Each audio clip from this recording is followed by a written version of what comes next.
Just imagine for a moment finding out right now that the president's wife is spending way too much time with an ordinary guy from the streets. He drinks like a fish, throws wild naked parties, and shamelessly flirts with the daughters or even the sons of politicians. Gender doesn't matter to him. The most unworthy people are allegedly bribing him to secure high-ranking positions. And the head of state doesn't even care because he loves his wife too much to ever intervene. This was the situation surrounding Nicholas II, the last Russian emperor, who during the most perilous time for the nation brought a mysterious elder with a questionable past. Was he a saint, a con artist, or the devil himself?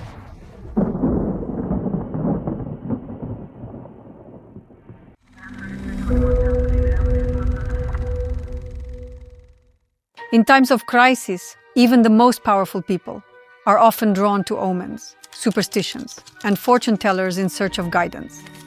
Rumors frequently circulate from so-called reliable sources about Putin and Shoigu sending eagles as an omen for their bloody campaign in Ukraine, or about a sudden visit by the Russian president to Mongolia to allegedly get permission from shamans to launch a nuclear strike. It was no different in the early 20th century. The Russian Empire was falling apart. The nation faced a devastating economic downturn caused by failed policies and, of course, war. Bread, milk, butter, meat, and eggs first skyrocketed in price, then vanished entirely. People increasingly questioned why geopolitical ambitions and so-called victories at the front, which didn't exist, mattered more than their pressing daily struggles for survival. Men tried to dodge the draft, and those who failed were mourned by mothers and widows. Calls to march on the Winter Palace grew louder.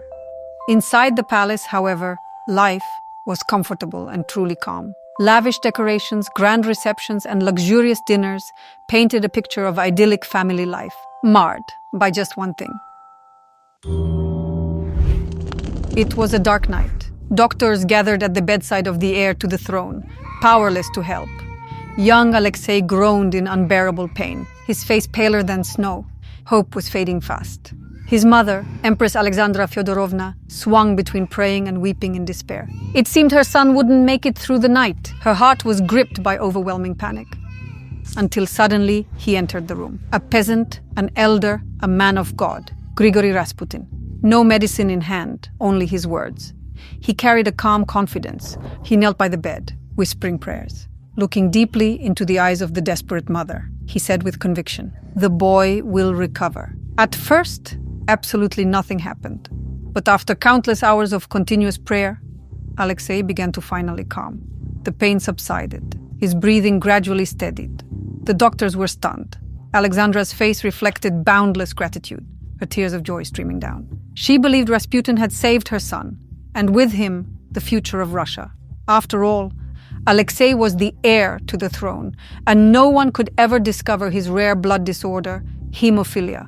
But how did this rural mystic even manage to enter the sacred imperial chambers? Very little is really known about the beginning of his journey. Rasputin was born in the village of Pokrovskoye in the Tobolsk region to a family of humble peasants. From a young age, he was considered special, believed to possess a divine gift. Some recalled him healing with whispers and predicting the future, but there were other, less flattering memories. Some villagers claimed he fled his hometown to escape punishment for theft or even assault. Rasputin's documented path begins at 28, when he embarked on a pilgrimage to holy sites. Leaving behind his wife and children in Pokrovskoye, he sought spiritual enlightenment by visiting renowned elders and mystics. A popular theory suggests that during this journey, Rasputin encountered the Klists, the mysterious whip sect, a sect known for their wild orgies and self-flagellation. Allegedly from them, he adopted the peculiar belief that sin was necessary to connect with God, because without sin, there's nothing to repent for and no reason to pray. But perhaps that's probably just a story. It seems Rasputin truly became a notable figure in St. Petersburg, arriving sometime around 1904 or 1905. From his very first days there, he worked tirelessly to craft the myth of his persona. He presented himself as a wonder-working elder who had walked barefoot across all of Russia, enduring countless hardships with unwavering faith and determination. Upon reaching the capital, Rasputin went straight to the spiritual academy to meet Archimandrite Feofan. His heartfelt speeches and profound knowledge left a strong impression on Feofan, who later told his students that Rasputin undoubtedly possessed divine grace. At this time, Russia was teeming with sects and cults, and the church viewed mystics and spiritualists with deep suspicion. Therefore, Rasputin's decision to first secure the backing of official clergy seemed like the opening move in a grand and deliberate game. Under the church's patronage, Rasputin began mingling freely with the upper echelons of society. Aristocrats eagerly invited this rural mystic to their prestigious gatherings, drawn to his mysterious and magnetic aura, which seemed to pull people in, making them feel as though they were in the presence of something otherworldly. People interpreted his presence in polarizing ways. Some saw him as a true holy man, others as a charlatan, but no one remained indifferent. Rumors swirled about Rasputin's eccentric behavior. It was said he refused to wash his body or hand, attended balls barefoot, and dressed in filthy clothes. Shocking society, ladies. Critics spread even wilder stories, claiming he corrupted Newars for amusement, viewing intimacy as the final step of shared prayer. After all, they said, being with just one woman at a time wasn't even sinful in his eyes. But Rasputin had his sights set on something greater. He needed to win over the heart of the most powerful woman in the empire, Alexandra Fyodorovna. With her support, the entire world would be at his barefooted feet. The empress's position at court was always a difficult one, a rare case of a royal marriage made for love, not politics. Nicholas was expected to marry Alexandra's cousin, but he fell in love off script. Their family life didn't go as planned either. Alexandra gave birth to a string of daughters, putting the throne at risk of lacking a male heir. At long last, good news finally arrived. A healthy baby boy weighing 10 pounds, 4 ounces, and measuring 22 inches long. They named him Alexei. But by his second month, Alexei's belly button still hadn't healed. Normally, this natural process happens within 2 weeks. He frequently endured distressing episodes of uncontrollable bleeding. The country's top doctors all agreed on the diagnosis: hemophilia, passed down through his mother's royal lineage. The boy wasn't likely to live past 16. Nicholas and Alexandra decided to keep their heir's illness a secret from the empire. For the empress, watching her son suffer was unbearable. She withdrew from public life, spending her days in the palace praying endlessly for a miracle. She begged God with every ounce of faith to save her beloved child and protect Russia from further tragedy. And it seemed that God had responded. The family spent much of their time in Tsarskoye Selo, away from the noise and distractions of court life. Close friends and relatives often visited, including the Grand Duchesses Militsa and Stana, avid enthusiasts of fashionable mystics. It was they who introduced Grigori to the Romanov household, a meeting documented in the emperor's diary. At 4 o'clock, we went to Sergeyevka, had tea with Militsa and Stana, met a man of God, Grigori, from the Tobolsk province. After their first meeting, Rasputin became a frequent visitor to the imperial court. He would recount how, during his travels across Russia, every single person he encountered along the way expressed unconditional, deep love for the ruler, and asked him, of course, to pray for the emperor. The emperor was pleased, and Alexandra was nearly captivated. But Rasputin's unquestionable authority in the empress's eyes was established a few years later, when, for the first time, his prayers brought relief to her son during his illness. The heart of a mother was won. From then on, she called him her spiritual guide. Here's exactly what Alexandra wrote down when the emperor dismissed the commander-in-chief from his position without warning. Our friend says the time of turmoil has come, the one that was destined to hit Russia during or after the war. And if you hadn't dismissed Nikolai Nikolaevich as supreme commander and taken his place yourself, you'd already be on your way off the throne. At first, society viewed this friendship as a strange fascination, but over time, as whispers grew, it began to raise suspicions. With the royal family as his patrons, Rasputin became less restrained, caring little about his reputation. The church, which initially supported him, started criticizing him for his indulgence in worldly pleasures. Rumors spread across the capital that Rasputin had been seen drunkenly, dancing a gypsy tune at the Yar restaurant, pants around his ankles. The myth of Rasputin grew to diabolical proportions. People claimed he could control the weather and even clear the St. Petersburg skies for royal parades. His supposed miracles were said to date back to childhood. In his home village of Pokrovskoye, it was said, young Rasputin cured a blind woman with just a single touch. A devastating epidemic that swept through Siberia allegedly spared his village, thanks to his prayers. Famine, livestock disease, drought, all were said to cease at his word. During his pilgrimage, Rasputin, like Moses in the desert, was believed to have spoken to God, who instructed him to protect the emperor from the coming chaos and ensure divine favor for Russia's future. During this time, the powerful and influential elites of society were far less imaginative than the common folk. They were outraged by Rasputin's brazen rudeness to princes and ministers. Rumors circulated that some had even lost their positions due to his reports to the Tsar. A media campaign against Rasputin began. Writer Mikhail Novoselov published a series of scathing articles in the Moscow Gazette, accusing Rasputin of hypocrisy and false piety. Novoselov painted Rasputin as a con artist, deceiving high society and exploiting the royal family's trust. In 1912, Novoselov released a pamphlet titled Grigori Rasputin and Mystical Debauchery, openly accusing Rasputin of ties to the Klist sect and criticizing the church for enabling such a man. The authorities respond immediately. The publication is banned and all copies are confiscated. The newspaper Voice of Moscow, which dared to print excerpts from the pamphlet, is slapped with a hefty fine. This sparks outrage across the society. A formal inquiry is made to the Ministry of Internal Affairs by the State Duma, questioning the legality of the Voice of Moscow editor and the New Time publication. Later in 1912, former monk Ilyodor begins distributing letters throughout St. Petersburg, containing very compromising content, supposedly written by Alexandra to Rasputin. I only feel peace in my soul and truly rest when you, my teacher, sit beside me. Then I kiss your hands and lay my head on your blessed shoulders. Oh, how light my heart felt in those moments. And here is another letter. Will you be near me again soon? Please come quickly. I wait for you and suffer in your absence. I ask for your holy blessing and kiss your blessed hands. Forever loving you, Mama. Copies of the letters are passed around, igniting shock and outrage. Soon it will be revealed that these letters are total fakes, but the reputation of the royal family is irreparably damaged.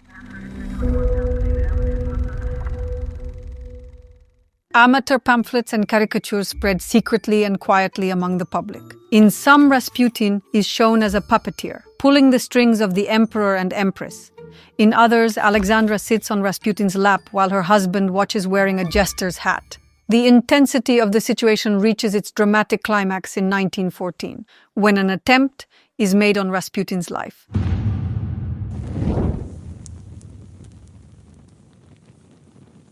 A woman named Kyonya Guseva attacks him with a knife, stabbing him in the abdomen. Blood is everywhere, and the elder's life hangs by a thread. He is urgently transported by steamboat to Tyumen for treatment. At the Tyumen hospital, Rasputin spends long weeks fighting for his life and recovers months later. The investigation drags on for about a year. Rumors suggest that the mastermind behind the assassination attempt is the emperor's uncle, Grand Duke Nikolai Nikolaevich, though no evidence supports this. Ultimately, Guseva is declared insane and avoids criminal charges, being confined to a psychiatric hospital in Tomsk. The Russian press pays more attention to Rasputin's health than to the tragic assassination of Archduke Franz Ferdinand.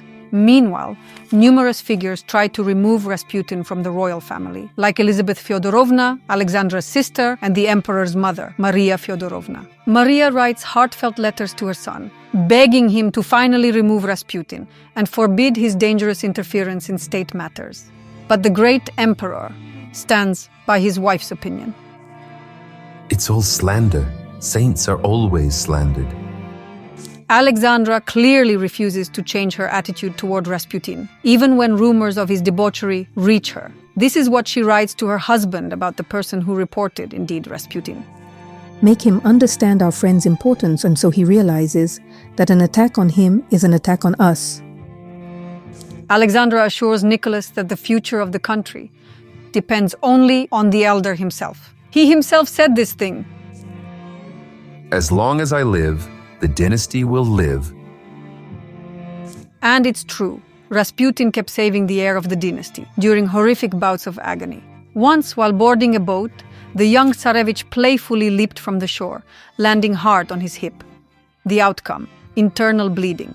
None of the doctors, even those summoned from St. Petersburg, could help the boy, no matter how hard they tried or what methods they used. Day and night, Alexei screaming howled in agony. Alexandra sat by her son's bedside, refusing to eat or even change her clothes. The days from October 6th to 10th were the worst.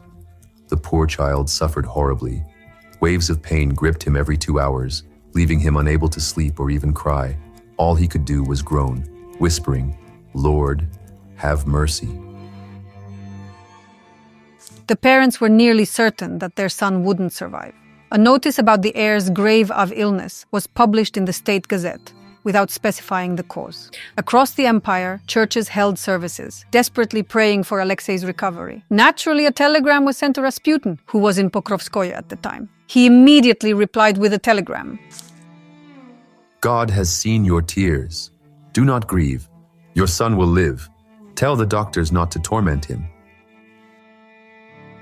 A single day later, the severe bleeding suddenly stopped. The Tsarevich finally fell into a deep and calm, healthy sleep, finally free from pain. Miracle or just suggestion? Some believe that Rasputin's words were less about the boy and more about calming Alexandra herself.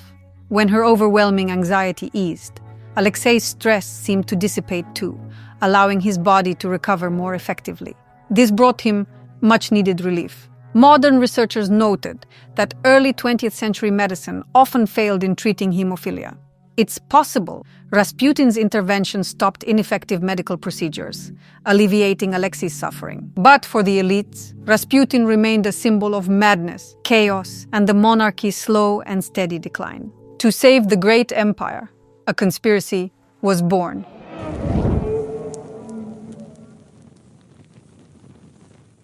Prince Felix Yusupov, a young, daring, and ambitious aristocrat, boldly took on the important role of leader. His co-conspirators included politician Vladimir Purishkevich, a well-known member of the State Duma, and Grand Duke Dmitry Pavlovich, a high-ranking member of the Imperial family. All were convinced that Rasputin's brutal death was the monarchy's final and last chance to regain the trust of the elites and the people. The plan for the execution was meticulously crafted. The stage: Yusupov's Grand Palace on the Moika River, December 1916. Yusupov gradually befriended Rasputin, pretending to be his ally, and eventually invited him to dinner. Snow fell outside, blanketing St. Petersburg in silence, while the palace's luxurious rooms prepared for a sinister feast.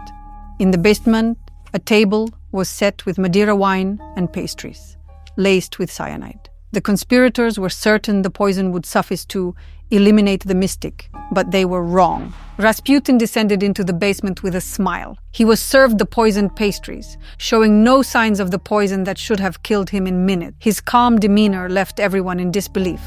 The conspirators exchanged panicked glances. Nervously, Yusupov hurried upstairs to retrieve a weapon. When he returned, a pistol was in his hand. He fired the first shot and Rasputin suddenly collapsed. The conspirators thought it was finally over. But to their horror, the body began to move. Bloodied, Rasputin rose and staggered toward the exit. The frost bites the air. Purishkevich grabs a weapon and shoots again. The body falls into the snow. Conspirators tie it and throw it into the icy Neva, fully sure only the cold river can stop the unholy man. They watched, hoping it was finally over and done with. Rasputin's body was thrown into the icy waters of the Neva, fighting poison and bullets until the very end.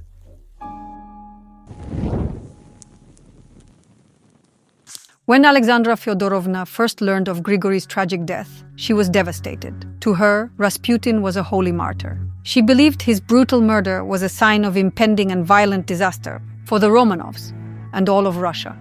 Yusupov, however, recalled a completely different and festive atmosphere, almost as if nothing had happened. The streets of St. Petersburg looked festive. Strangers hugged, congratulating each other. Crowds knelt before Dmitri's palace and my home on the Moika, praying for us. Churches held Thanksgiving services. Workers and factorymen shouted, "Hooray!" in our honor. Letters of thanks and blessings poured in from across Russia. The emperor was furious that the conspirators were members of his inner circle, including his cousin, Dmitry Pavlovich. He saw their actions as a betrayal that threatened the foundations of power and undermined his authority. Yet, he couldn't punish them harshly. The elite's reaction to the conspirators' deed was too positive and widespread. Yusupov was swiftly and quietly exiled to his grand, secluded estate in the remote Kursk region, while Dmitry Pavlovich was sent to the distant Persian front.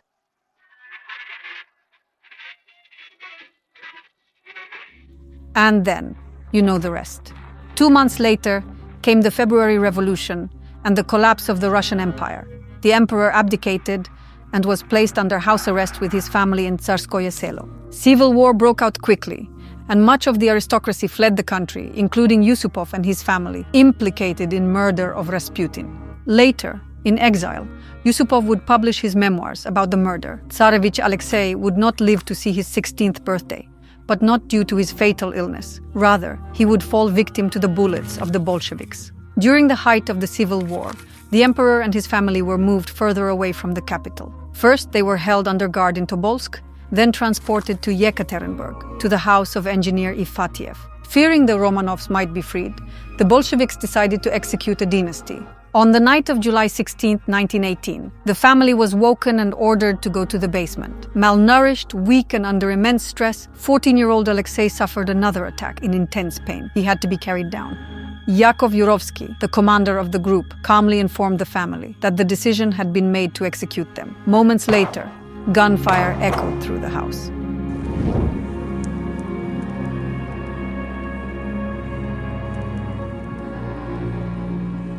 Perhaps Rasputin wasn't wrong when he said his death would spell the end for the Romanovs and Russia.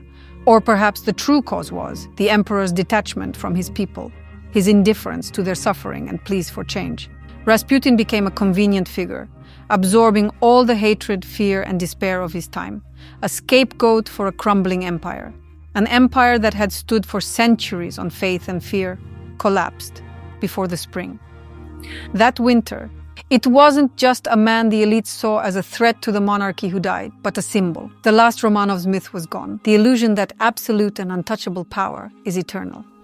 And if God doesn't come at all to the autocrat's rescue, then definitely the devil will help.